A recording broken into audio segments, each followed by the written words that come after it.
Wingfield. We're broadcasting from the Ames Free Library, and we are going to have part 2 of the history of Easton in 12 objects by Ed Hands. Ed is a renowned town educator. He's a historian. He's second vice president of the Easton Historical Society, a retired teacher. He's working with students at Stonehill, so his legacy is ongoing. And tonight he will be doing Happy Days in Easton, I think. That's it. But anyway, enjoy the show. All set? Here we go. Welcome, everybody. And first, the disclaimers after that wonderful introduction. I wasn't here in 1958. We're focusing on 1958, whose yearbook I actually left in my car, but we'll live without that because I have pictures already. And the reason we're doing 1958 is that the members of the class of 1958 are all turning 80 this year. So that's sort of a landmark year. And me as a kid of a mere 72, figured we'd do something nice for them. I also appreciate the fact that you all are coming out tonight to listen to the youngest of the 3 septuagenarians that are going to be on television tonight. And I promise we'll get you to Fox or CNN or someplace else in time to see the great debate. Well, let's hope it's a great debate. And don't forget to vote if you haven't already. That's social studies teacher and me talking. So 1958, and if you see over my shoulder, you can see 1957 here, but we don't have a 1958 Olive Reams jacket. Happy Days are sort of an interesting theme. But as a historian, you kind of like to prove the point of something. And I'd like to look at 1958 as the year when things were about to change, but hadn't yet.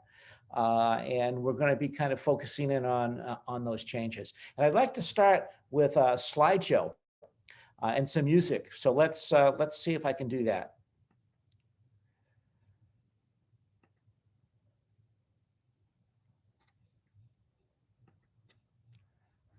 And now I go, let's see, there. So this is a page from the 1958 yearbook, the class favorites. The class of 1958 was consisted of 66 people, and they didn't do senior superlatives. There was no most athletic and most this or most that. Over the many years of Easton yearbooks, there were 2 ways to go with that. Back in the 20s and 30s, everybody got a senior superlative. But sadly, when there were even 30 or 40 people in the class, some folks were stuck with the things like the fattest or the skinniest kid. But they all get superlatives. But class of 58, 66 people, they decided to have a vote on what their favorites were. And I thought this was kind of interesting. You can see the actor and actress, Rock Hudson and Natalie Wood, who were obviously big in the theaters over in Brockton. We had our own theater here in Easton in 1958 over Pyrie's hardware store. We weren't showing Rock Hudson and Natalie Wood because you had to wait 2 or 3 years before you could get those kind of movies here in Easton. So we were showing films from 53 and 58. But the female singer and the male singer were Teresa Brewer, who I have no idea who they were. The guys that are turning 80 this year tell me Teresa Brewer, she was really cute and she could sing. And then there was Frank Sinatra, and there's no quibble there with Frank Sinatra being, a great singer. But I thought this was the rock and roll era. And looking down a little bit further, you could see that the favorite disc jockey of the time on the radio was Arnie Woo Woo Ginsburg. He was the big promoter of rock and roll here in New England. So I asked the guys, was there a split? In my class of 1966, there was definitely a split in the music that people listened to. And when we had our 50th anniversary, I got stuck with the job of doing the music tape for the reunion. And it was like half the people wanted doo-wop music and half the people wanted Jimi Hendrix. Um, and there was a real split. But the guys from 58 said, no, everybody sort of appreciated everybody's music. And you can see their favorite TV show was the American Bandstand. So what was the music? Well, let's hope you can hear this. I do have some samplers for you. I want to give you a few seconds of the #1 song of 1958.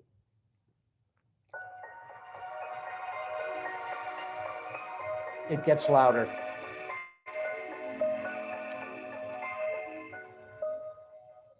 Penso che un sogno così non ritorni mai più.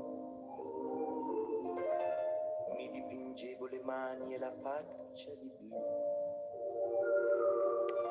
Poi d'improvviso venivo dal vento rapito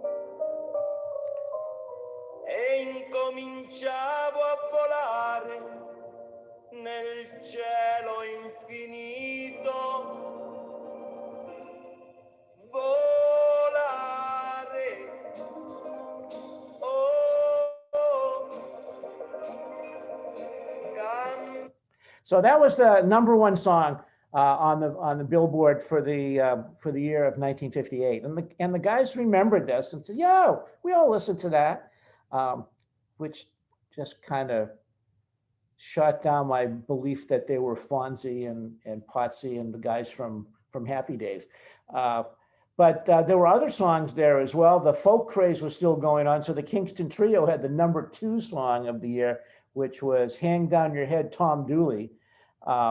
And probably the ones that you might remember is like this one from the Monotones. I wonder, who wrote the book out loud? Tell me, who wrote? Or there was this one from Tommy Edwards. Many a tear has to fall, but it's all in the game. I remember those songs. I was 10. You might want to ask why there are no Elvis songs on this list. And he did make the top 100, but there's a reason why he wasn't near the top in 1958. So when I think of 1958, I think of real rock and roll. So I'm going to give you 2 more excerpts. You shake my nerves and you rattle my brain. Too much love drives a man insane. You broke my will, but what a thrill. Goodness gracious, great balls of fire. I let you love all I... So that's Jerry Lee Lewis. And then finally, if I haven't lost it, yes.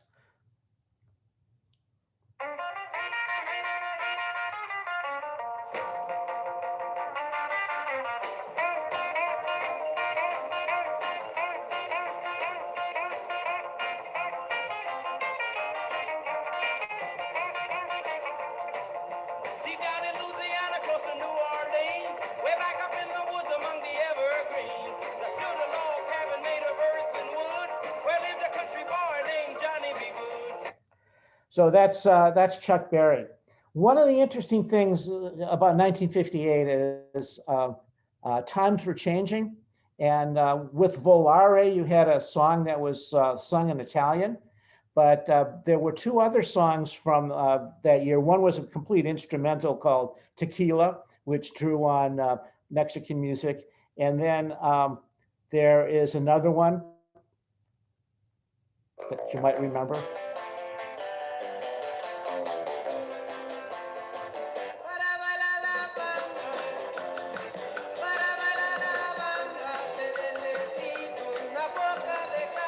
And that's Richie Valens singing La Bamba, which is actually a folk tune from Veracruz, Mexico. And if we were doing musicology class, I would be playing the original so that you could compare it to that. Luckily for you guys, we're not doing that. So let's move along here with the slideshow a little bit. And one of the important things about the class of 1958 was they were the very first class to graduate from what is now our middle school. This was Olive Ames High School, opened in 1957. I graduated from here in 1966, and it was a state-of-the-art building then. Didn't feel very state-of-the-art even 8 years later. So, but there it was, and the gym was certainly the gym was certainly large, and that was important. It's hard to imagine just how important high school sports were in 1958. Television was still fairly new. Color television was a few years down the road. Most sporting events weren't broadcast on a regular basis. You get a few Red Sox games a year. You get a few football games a year. One of my first memories as a 10-year-old was the NFL championship of 1958. And it turns out, even though I didn't know it at the time, there's an Easton connection to that game. So the big man on campus, everybody's favorite teacher was Val Moscato, Muzzy. And he had come about 4 years before and revolutionized sports in Easton. Basically what he did is he took stuff that he had learned from various college coaches and applied it in track, baseball, track, basketball, and especially football. In 1958, the boys football team was undefeated, the boys basketball team was undefeated, and they were undefeated for multiple years. There were wonderful years ahead for the girls program. Sadly, it wasn't the 1950s. In 1958, the girls were below 500 in sports, but it was very important to them at the time. The other big football hero at the time was Ken McAfee. And he was an OA grad who had played football back in the era when Easton lost regularly. But he turned out to be a star in the NFL and was involved in that great game. Some consider it to be the greatest football game of all time, the 1958 NFL championship between Baltimore and the New York Giants, which was New England's team at the time because there was no Patriots. So what did you do if you were a grown-up or a kid in the fall? You would head down to Frothingham Park, and instead of watching television, you'd watch a live game. It was high school, but it was live. And you had all the accoutrements. You had mascots. This is an original OA Tiger. Thank you to Priscilla Almquist Olsen, who brought this in. And believe it or not, this is very, very similar to what the full-size uniform that the cheerleaders wore, that the head cheerleader wore, to cheer on the game. The other thing that the cheerleaders had was this, which is a megaphone. That's sort of like trying to get a blimp in the middle of a, there, here we go. And obviously what you do with the megaphone, you yell it the megaphone like this, but I've been told that that's not what they did. That most of the time the cheerleaders actually bang this on the floor or on the ground if there was a hard surface there. And that's why this particular model has all these cracks in it, because they banged it on the floor. That made more noise than shouting through the megaphone. And of course, everybody learned the cheers. So. Hey, Ed, this is Emma. We can't see the objects. Oh, okay, cool. Yeah, I'm still in the slideshow. No, I took you off the slideshow. So. We'll show you the objects in a couple of minutes. Let's continue the slideshow and get that out of the way. So if you were a high school kid, you obviously wanted a job, and there were many, many, many, many more stores around, believe it or not. Ed, Yes? you need to share your screen. Back to sharing your screen.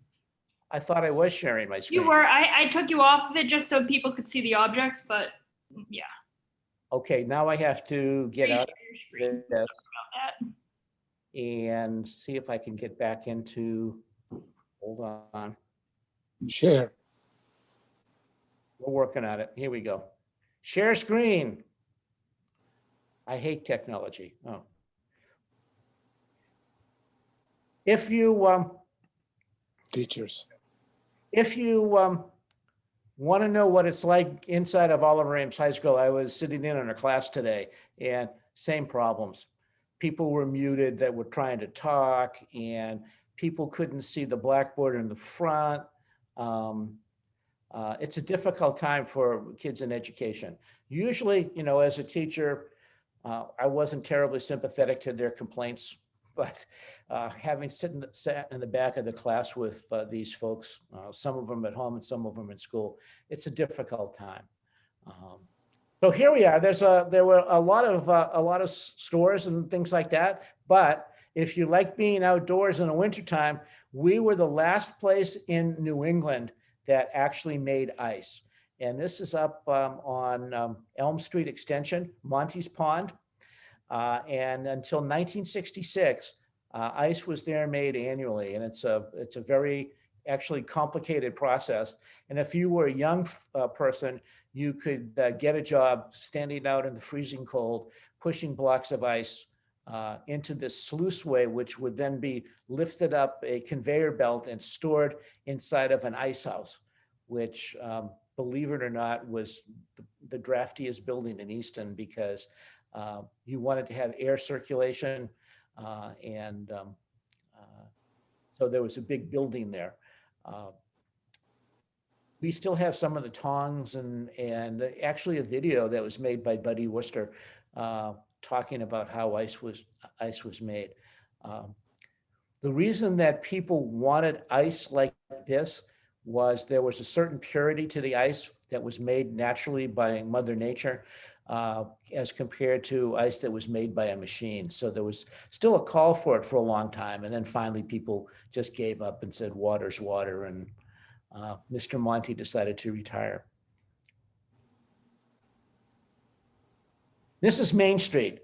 If you ignore the signs, the buildings are pretty much the same, except for that white building on the right. That's Metrano's garage. We had a Chevy dealership and a Ford dealership in town in 1958.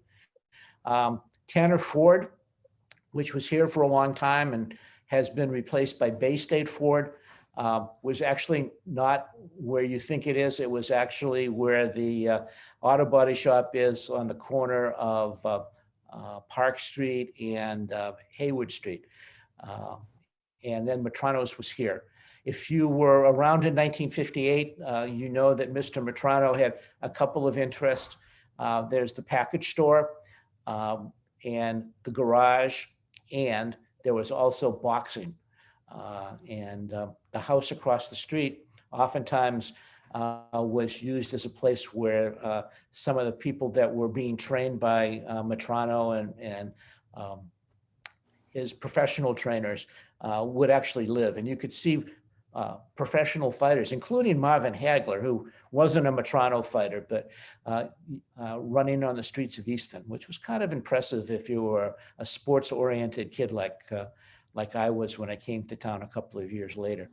A funny story about Metrano's garage, it was finally taken down as part of putting the parking lot in for the addition to the old grammar school when Doug King took it over and turned it into an office building. And Doug agreed to pay for a plaque reminding people that the garage used to be there. And the plaque got made. We didn't consult Doug on the inscription that went into it, and his name wasn't mentioned. And he said, my name wasn't mentioned. What's up with that? And I said, well, the only thing we could put on there was you demolished the building. He says, yeah, I don't care. As long as my name was on the plaque, that's what I wanted. So that caused a problem, but the plaque is still there today. You can see that. On the other side of the street was O'Connor's newsstand. If Oliver Ames won, which was pretty much a common occurrence in both fall and winter.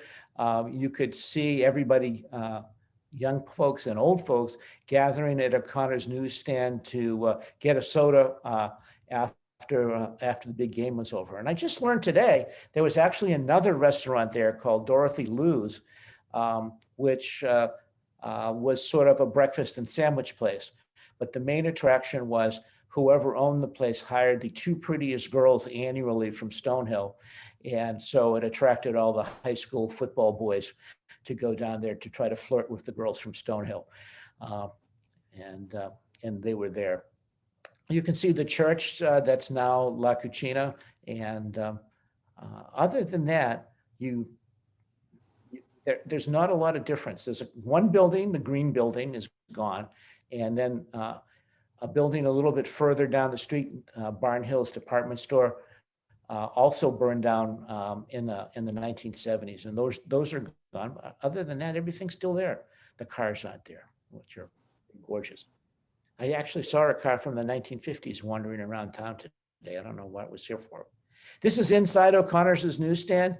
And if you looked at the 1958 yearbook, Sig Hagelin, the owner, I believe he's the man on the right of this picture, was advertising the fact that he too was an Oliver Ames graduate. He graduated in 1913.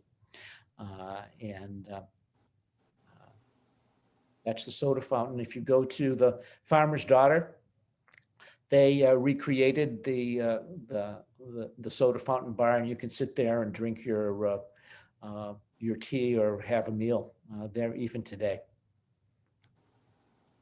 Well, national events were important in those times, and the reason Elvis didn't have a big following or a big new record out was the fact that he got drafted, and he was off to the Army. Here he is in the chow line, and a reporter snapped a picture of him. On the other side of the screen, we had a substantially older man called Dwight D. Eisenhower. And unlike today, where the president can be controversial, everybody liked Ike. That was the slogan, "I like Ike." And there were buttons all over the place. And he succeeded with 2 landslide victories to become president. In the middle is the 1958 launching of America's first satellite. It's Explorer 1. And we don't like to talk about the fact, but it's not, it wasn't the first satellite. The first satellite was Sputnik, launched the year before. If you're watching the television news, you watched a half a dozen of these rockets from America blow up on the launch pad before they finally got one into the air. 2 important things if you were young. The Barbie doll was introduced in 1958, and the hula hoop was introduced in 1958. So some lasting institutions came about. NASA was also introduced for the first time. And in 1958, this senator from Massachusetts came and spoke on the steps of Stonehill College. This is Donahue Hall. That's at that time, Senator Jack Kennedy. 2 years later, he would be running for president. Interestingly enough, if you're a member of the Historical Society, we learned recently that President Harry Truman actually stopped and had tea at the home of Abraham Brooks on Center Street. And to the best of our knowledge, he's the only president ever to visit Easton and stay for a time. But JFK was here. The other big news of the time was in 1957, in the fall of 1957, it was ordered that the schools of Arkansas be desegregated, and Little Rock, Arkansas High School was ordered that way. The governor did not want to allow desegregation, so he called out the National Guard to prevent 9 African-American students from attending Little Rock School. And this poor girl in the upper right-hand corner, unfortunately got separated from the other 8 and had to walk back after the National Guard wouldn't let her into the school building, while all these women, the helicopter parents of the day, followed after her and spit on her and yelled all sorts of vile things. President Eisenhower was not a big fan of civil rights. It looked disruptive, but he was a military man, and he had given the order that the school was going to be desegregated. And when the National Guard refused to do it, he called out the 101st Airborne Division. And the picture on the lower side here is them marching the kids to school. So the civil rights movement, which many of us remember as being a very passionate thing that took place from the 50s into the 60s, was really getting underway in 1958. And that was going to impact little old Easton. One of the people that made it a little bit more palatable for us was this wonderful lady named Ruth Ashley, who was the music teacher here at Oliver Ames. She was here in 58, and she was here in 1966 when I was here. Everybody really liked her in the school because she had a positive attitude and could convince people like me who have no singing ability at all that at least it would be fun to try. I can also remember that Hazel Varela invited her to speak to the class that I was in, and I'm sure Hazel had done this for years before, to talk about what it was like to be Black in America. And I can remember to this day, she pulled out a box of bandages and took out a bandage and just put it on her hand. And she said, "This is a flesh-colored bandage, and you can see the difference between my hand and the bandage. And that's the difference between, my life and the life of most people here in the United States." And then we went on and had a fantastic discussion. She didn't stay here for a very, very long time, which is very sad. But when she was here, a real plus to the faculty. And then the other thing, this is a Norman Rockwell picture from the early 1960s. And this was the problem that we were all going to have here in Easton. What happens to an all-white community when people that are different move in? And Rockwell got really excited about the injustices of race relations in the United States and did a whole series of these things. And this is like my favorite print. You can see the African-American kids have a cat. The white kids on the other side have a dog. It doesn't look good for the relationship, but then you see all the boys have baseball gloves, and you know that eventually they're going to work it out and get out there and play baseball. But Rockwell was really careful to say things were, not going to be hunky-dory all the time. Bob, wait a minute. And if you take a look at the window in the brick building in the back, there's somebody peering out from in back, looking at these strange people moving into the neighborhood. So the adjustment of all white to a diverse neighborhood was something that we were going to have to deal with. Something that we had dealt with before when the Irish came, when the Portuguese came, when the Swedes came. But by the 1950s, everybody in Easton was more or less getting along together, and then new people were starting to come in. So I'd like to stop now, and before I show you the artifacts, give you guys a little quiz. So if we could unmute people, and let's see if you can identify a few of these things.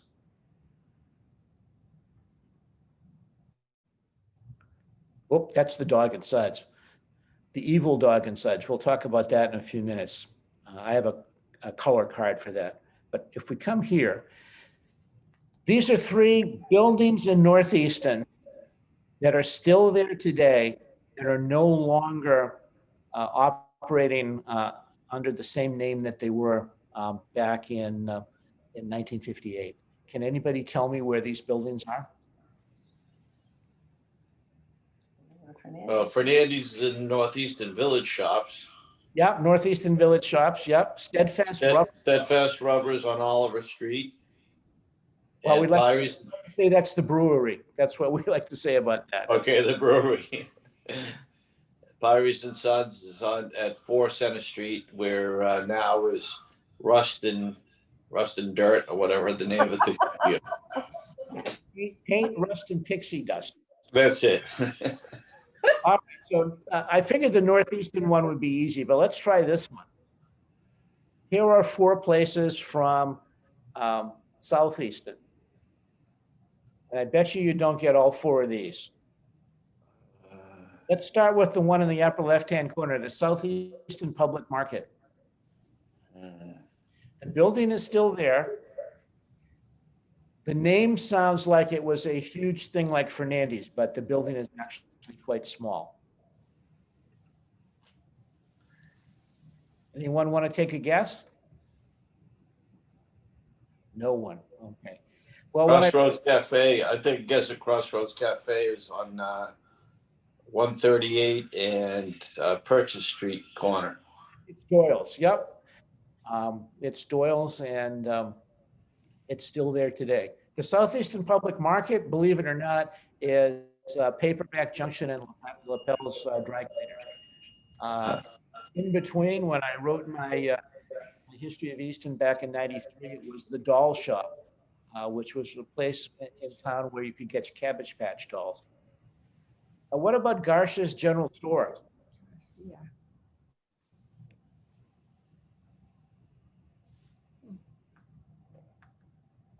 Garsha's General Store, I don't have anybody jumping up here, is still there today. It's on 138. And it now is especially yours florist. Okay. Oh yeah. All right. And then finally, the package store. Anybody want to identify that one?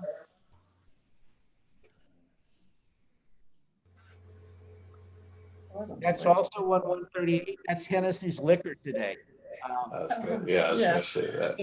This was the building that was there in '58, and it's been added onto both in back and on the side. So it's a much larger building than it was back in those days.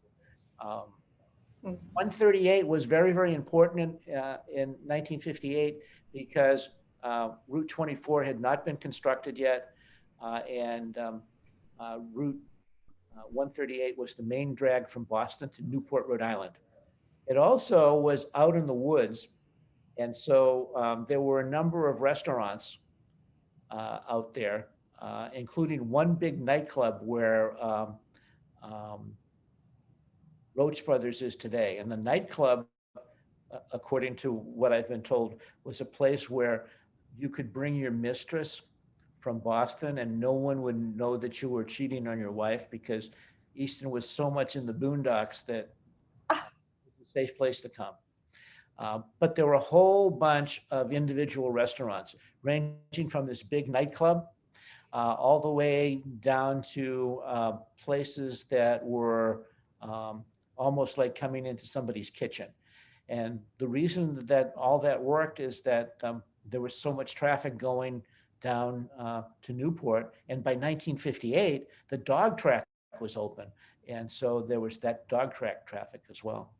All right. So one more picture.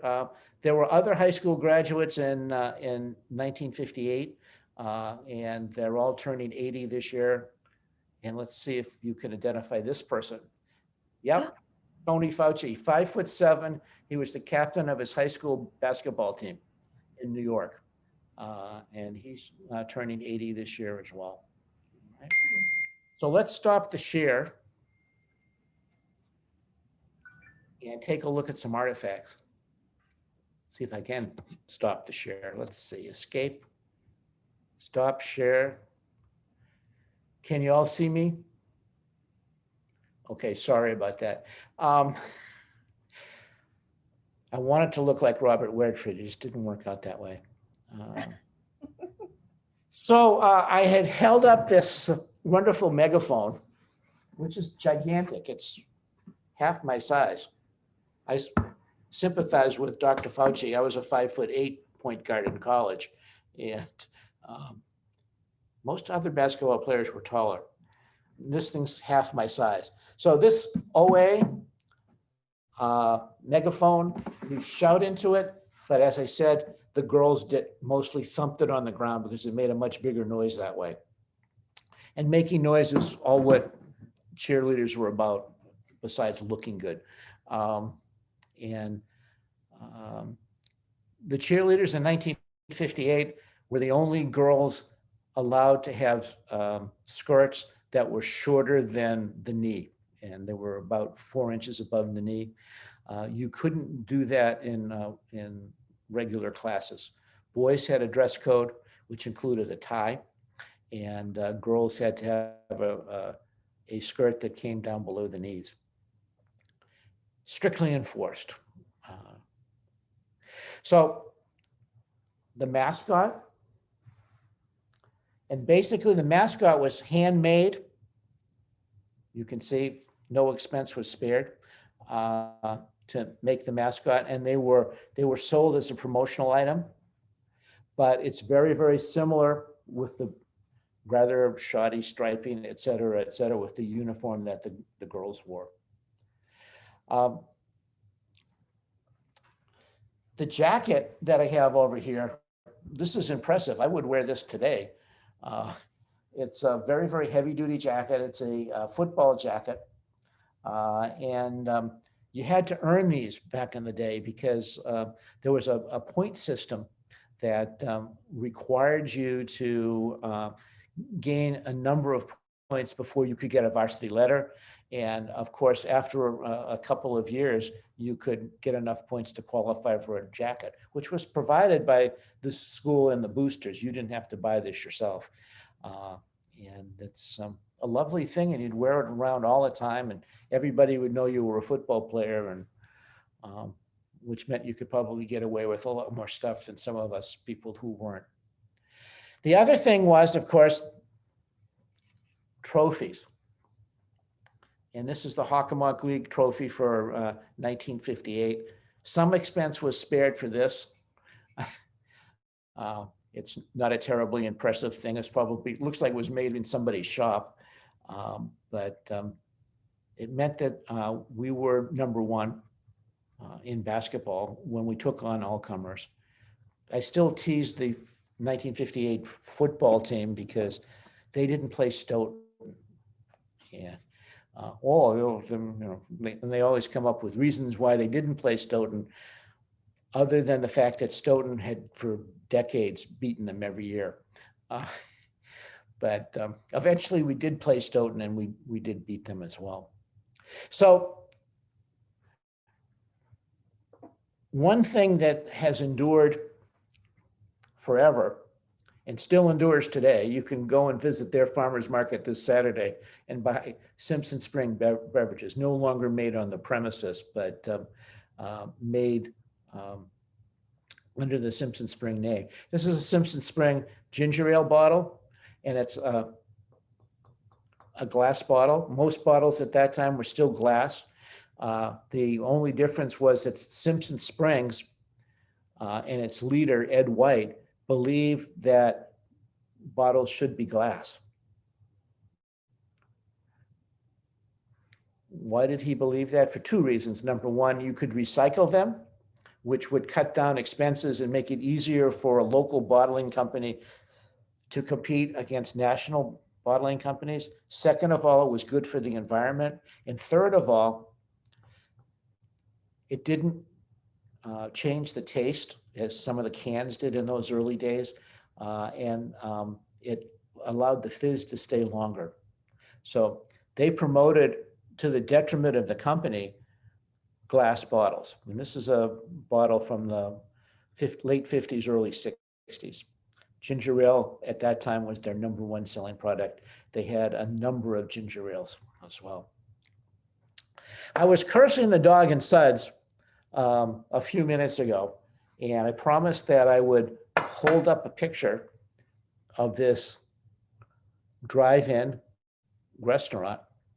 Does anybody know where this was? Oh, they're all muted again. Yeah, I was on the corner of 123 and 138.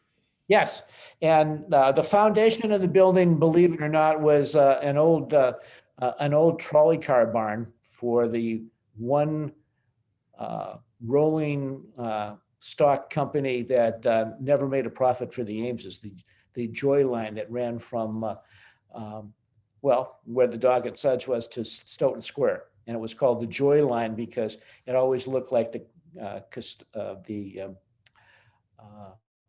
operator was riding by himself just for fun. So like Simpson Springs, Dog and Suds produced a lot of advertising material. And one of the advertising things was this beautiful postcard, which showed the location. This is from the early 60s. And then on the back, it gave you the menu. It didn't give you the prices, but it did give you the menu. So this was really cool. You could come and get fried chicken and scallops and shrimp and clams and fish and hamburgers, all stuff that you could get up the street at McManaman's. Okay. Well, why was this such a big deal? Because it was new. It was a national chain. And national chains, as you might imagine, is something that was going to be big. This is a promotional item from Dog and Suds. It's the heaviest mug I've ever seen. It's heavier than a beer stein. And it was a giveaway at, or maybe a takeaway at Dog and Suds. And this is their national logo. There were about 100 of these Dog and Suds scattered over the country. It started in the Midwest first. And believe it or not, there are still 17 of them left scattered across the country, 16 buildings and one Dog and Suds food truck. And the dog part was not unique. That was a hot dog. The Suds part was what made it a franchise because they had a secret formula for their root beer. Okay. Nationalization was the big thing. All of a sudden, Easton was no longer sort of tucked away in a corner of southeastern Massachusetts with television, replacing radio, with national change moving in. We were becoming part of the nation. Strange things could happen. There was a group of 4 African Americans who came to Easton to perform at the 400 Club, which was another one of the nightclubs that was located at the corner of Washington Street and Belmont Street. And these 4 Black guys came to Easton in 1958, performed there, and Muzzy happened to see them and invited them to come to the high school and perform for the kids at the high school. And they did, because they were not terribly successful. And nobody really knew who they were in 1958. It was a group that had started back in 53, were barnstorming every place in the country, but didn't have a #1 hit record until almost a decade later in 1965. It turned out that they were the 4 Tops, and they performed in Easton before they got famous in 1958. All right, we have now gone for a long time with me babbling away. Let's open this up. There are some people here that remember 1958 almost as well as I do. And I'd like to hear from other people with either questions or sharing some memories. So let's open this up, take everybody off of mute so that we can have chaos, and let's see how that works out. Can everybody hear me? Yep. So you'll have to take yourselves off mute. Yep. That And would be going in the lower left-hand corner on my, at least on my screen. okay. Any questions or comments from those of you who were here? I have a quick question. Sure. There was a shoe factory down on Mechanic Street Yes. that went up in flames. I bet you it was around that year. Is that? Yes, it was very close to 1958. I couldn't find a picture of it. But yes, it's where the parking lot for the Children's Museum is today. And it was a spectacular fire. There were a lot of fires in Easton at this time. I don't want to necessarily ascribe any reasons to it other than the fact maybe it's because we had a volunteer fire department. And with a volunteer fire department, it sometimes takes a while to get the guys to the fire. So there were several barn fires. Shortly before this period, St. Mary's Hall burned down. The shoe factory burned. And there were a number of house fires as well. The one positive thing about the volunteer fire department was they also had a youth auxiliary where the experienced volunteer firefighters actually train kids to go up the ladder and be strapped on with the safety belts and all of this thing. I was talking to one of those auxiliary boys today, and they said, "Yeah, we got all that training, and then when the fires came, all they had us do was bring buckets to the guys that were actually up on the ladder." Because at that time, why buckets? Holy cow, just hook up to a hydrant. There was no town water. 1956 was the end of the independent water districts. We had a town water department, but we didn't have town water where everybody hooked up to a pipe until the end of the 1960s. I remember when that came through. That was a big deal. So if you had a fire on Bay Road, it was a bucket brigade from, or the pumper that came from Northeastern. More questions? I have a comment. Sure. I'm Judy King. I have a comment about Ruth Ashley coming to town. And my parents were very welcoming to her and wanted her to succeed. And they were horrified to find that there was redlining in Easton, and she and her husband were not allowed to buy a house in Easton. Yeah, you're absolutely right. I didn't want to mention that because I didn't know that until I started researching this. And then one person told me that, and I don't do one person stories. So now that, are you the Judy King from class of 1966? I am your classmate. Yay, how you doing? Kids in this group, so it's good. Yeah, it's absolutely true. Easton has a wonderful history of discrimination and racism. The Ku Klux Klan was big here in the 1920s. And prior to that, the Know Nothings were anti-immigrant in the 1850s and 1860s. So there's always that underlying darkness here. It's not all sunshine and Ames's. So thank you for sharing that, Judy. You're absolutely right. I also remember you mentioned the market for ice dried up, and Easton was the last town to stop harvesting ice. I do remember a neighbor down the street from me on Canton Street who still had an ice chest and would get ice delivered for the ice chest. Yeah, well, I mean, I'm old enough to remember as a young kid living in Braintree, we still had an ice box, and the iceman would come up the back steps, and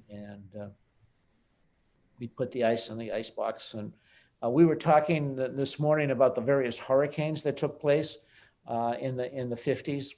There was a real bad streak there for several years, and going out and finding dry ice to put in your refrigerator became a big thing, because that was the only way you could keep your foods from perishing when the power was out for 2 or 3 weeks at a time. Was it that long? I didn't remember that. Yeah, well, it was over in Braintree at least. So, yeah. How about some more comments? And I have a question. Yes. So you mentioned downtown and the farmer's daughter. So I really doubt that in the 50s it looked like that, like the yoga place that I like to go. So can you tell a little bit what that part of downtown, because that street is just so cute just to walk around and get a coffee at the farmer's daughter and see the stores and get my hair done, and things like that. And then just end up at the library. So can you tell me a little bit what that little street in downtown looked like in the 50s? Well, there were two barbershops on the right-hand side of the, well, first of all, um, something that new folks don't know is there was a railroad bridge right as you were coming into Main Street from Center Street. And it was an old wooden railroad bridge. And if you drove fast enough, which wasn't recommended, but I think everybody did it, you could sail your car and then land it on Main Street and take off. So starting at the railroad bridge and walking down on the right-hand side, there was what was originally the Ripley building back in the 1850s, which at that time had become the Metrano package store, the office for the Chevy dealership, and Carl's barbershop. And Carl had the reputation of being the solemn, straight-laced barber compared to across the street, which was Galvin's barbershop. And there are umpteen stories of Galvin's barbershop, such as if you were a grown-up and you were there for a haircut, you could step into the back room and get a shot of whiskey or book your horse bets. And one of the best stories is with the cows. One of the best stories is that Connie Galvin, the barber, was busy one day. He had one person in the chair and three people waiting, and he just got the urge to leave, and so he went out the back window and went to Florida, leaving three people and somebody in the chair. There were three chairs at Galvin's instead of the one chair over at Carl's. And so the assistant barbers were very, very good. One of the favorites in the town was a man named Jimmy Devlin, who was an extremely good golfer, so that when Easton Country Club opened up, he became, eventually became the pro and taught a lot of people, including our golf team, how to play golf. Jimmy Devlin. Jimmy Devlin, yeah. So that was the place to go if you were part of the sporting crowd or pretended to be like me. You'd go to Galvin's. If you were straight-laced, you'd go to Carl's. Moving down the street, there was a pharmacy, Easton Pharmacy, which eventually became Zarella's Pharmacy. Some of you may remember Bob Carpenter, who was a pharmacist there for many, many years. And everybody in town shopped there. If you needed a prescription filled, it was the only pharmacy in town. Five Corners hadn't been developed at that time. Moving down the street, Howard Insurance Company, O'Connor's Newsstand and Soda Fountain, Dorothy Lou's, Barnhill's Department Store, which gone now, that burned. That was a spectacular fire in the 1970s. At the corner of Mechanic Street and Main Street was Harvey's Market. One of the interesting things in 1958 was you could still get food delivered to your house. We think of that as kind of a new thing. You know, Instacart can bring food to your house, but that's the way it was in those days. You either called in an order to Harvey's Market and they would come and drop it off, or there were still people that had specialties that would come around. The most famous in my time was Cookie Callahan. And Cookie Callahan lived on Center Street with his brother, Cracker. They would go to all the outlying places and sell cookies and crackers so that you didn't have to get those at Fernandes. Fernandes was the place where just about everybody that was a teenager wanted to work. I'm still waiting to hear whether I got that job as a bundle boy. That was about 50 years ago, so I'm not holding out much hope. But that was that. I couldn't tell you the derelict house that everybody always asks about on the corner of William Street. was a law office, I guess, at this time, or an office. Um, and I don't remember ever going in there. And of course, the other side of the street was the grammar school and the houses that are still there. You can see the cobbler. Did I miss something? There was a cobbler on the corner of Mechanic and Main. Yeah. Does everybody know what a cobbler is? It's not that kind of dessert that everybody likes. The cobbler is the guy that actually repaired shoes that were made out of leather, mostly in places like Brockton and Whitman. That was a big deal. My grandfather, who was a salesman, was very, very enthusiastic about dressing properly. So I remember going with him to Whitman to have his shoes fitted. I had shoes fitted as well. Cobblers. In Braintree, we had Mr. Tassinari. There were many, many jobs in shoe repair for Italians. We lived over in Stoughton. The shoe factories in Stoughton and some of the ones in Braintree were filled with Italian immigrants. Ed, across the street from the cobblers on the corner of Williams was a General Electric appliance store. Oh. Or it was a lawyer.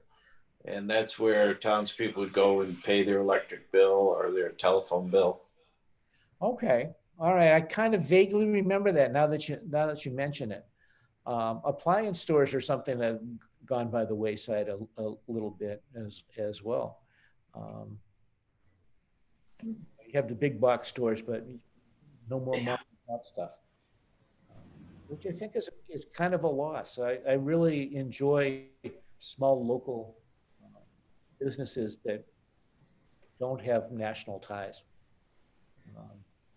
I have a friend in New York City who loved the fact that for many, many years, New York was home to mom and pop businesses, or maybe not mom and pop businesses, but something just a little bit beyond.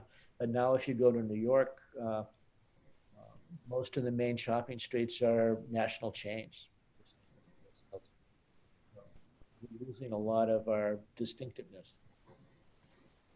Do you know what year Paul Matrano started taking all the local kids into the Red Sox games? That was pretty much right from the start. We've got some pictures and have heard stories from the time period that we're looking at right now. Paul had the contract for the school buses, so he had the buses, and every year he would buy tickets. Of course, back in the day, bleacher seats were 75 cents, and everybody got to go. It was a wonderful experience. Yep. Anything else? Ed? Yes. I have a quick question. When we did our little project, it wasn't a little project, but we were researching the Lions Club together. And I remember looking through books that said what Lions members, what they did for a living. And a lot of them were ice makers, and then they raised chickens. And I mean, what were the main occupations of people who lived in Easton in the late 50s? Well, yeah, you're talking about the difference between civilization and where I lived. Civilization was Northeastern, and the Northeastern kids were the cool kids. I lived out on Bay Road on a chicken farm, and my best friend was Tony Gomes, and the Carlson family. Mr. Carlson was a carpenter. And he had a little cranberry pond next to his house where we all skated. So yeah, there was no civilization out there. There was no Greystoke Way, and all the subdivisions were put in on old farm country. There were still farms all over the place. The town of Easton smelled really bad in the spring when all the farmers took the cow manure and spread it on their fields.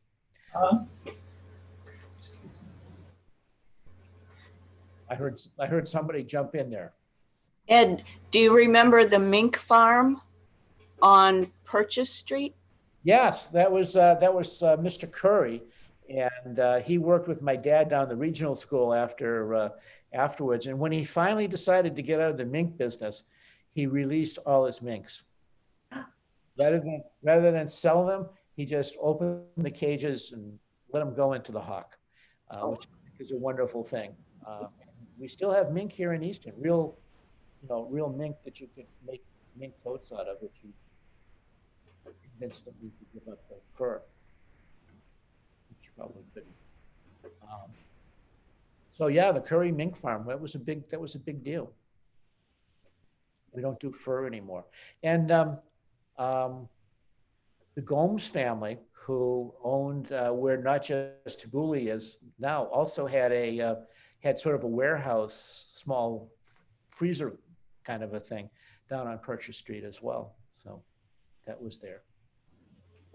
And of course, there was the Lombardi farm, which was a big dairy farm, still a dairy farm in 1958, left over from the 19th century, where the entire modern chicken business was sort of invented when Mr. Rankin developed the incubator and the brooder house so that you could raise baby chickens all year round and have spring chickens in the wintertime if you wanted to.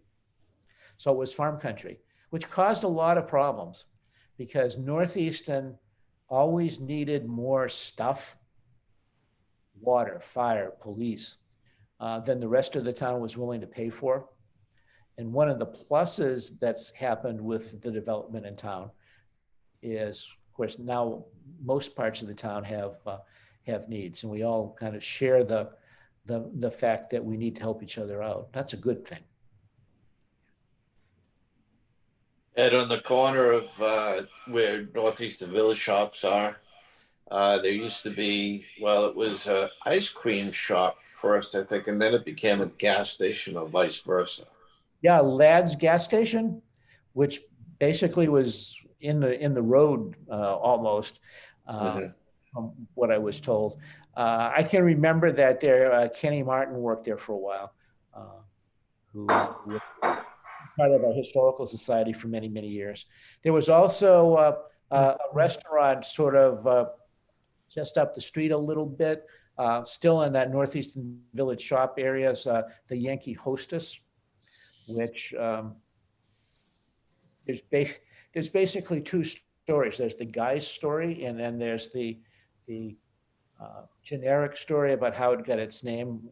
One involves a card game and a bookie named Yankee, and the other is a much more genteel story. And I have no idea which one is true, except the genteel one was told to me by Hazel Varela. So I'm supposed to believe her. And can I ask a quick question before we finish up? Yes.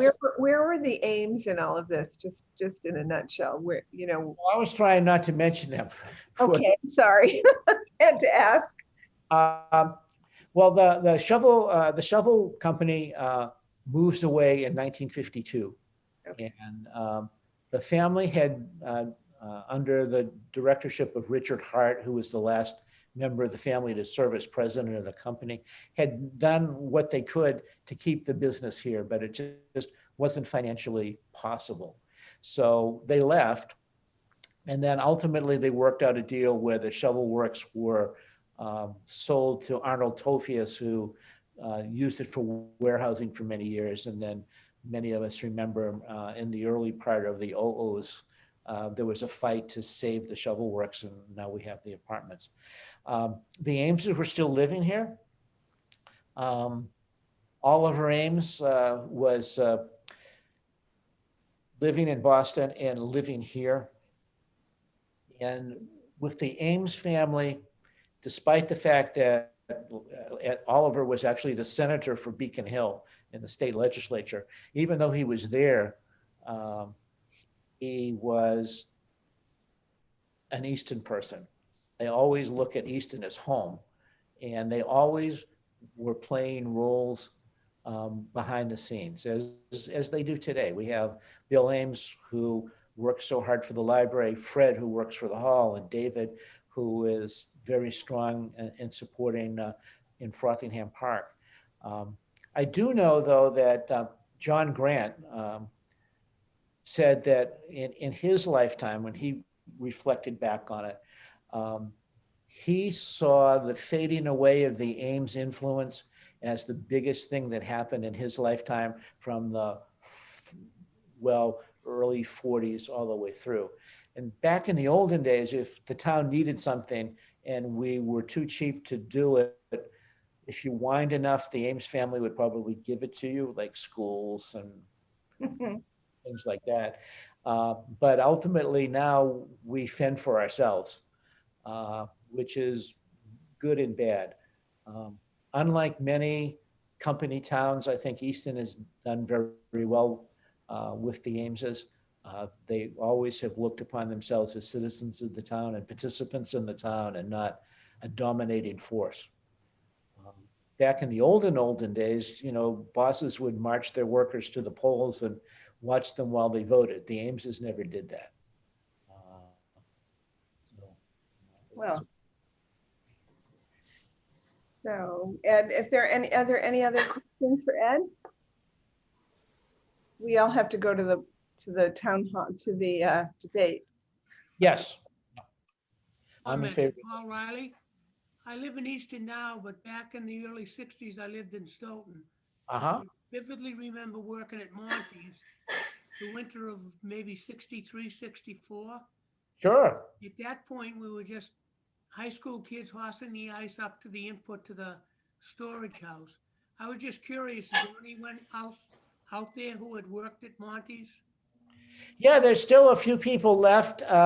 Annually in January or February, the Historical Society does a ice cutting exhibition and brings all the tools out. And we show the Buddy Worcester video, and Buddy interviewed as many people as he could find that worked there. You could probably come down and Frank Menino, our curator, who was instrumental in helping me put this exhibition together, would be able to show you that DVD even now.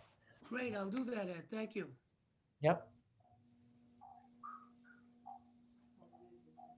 So you might even be in it, because there's some color video that was taken towards the end of the Monty operation.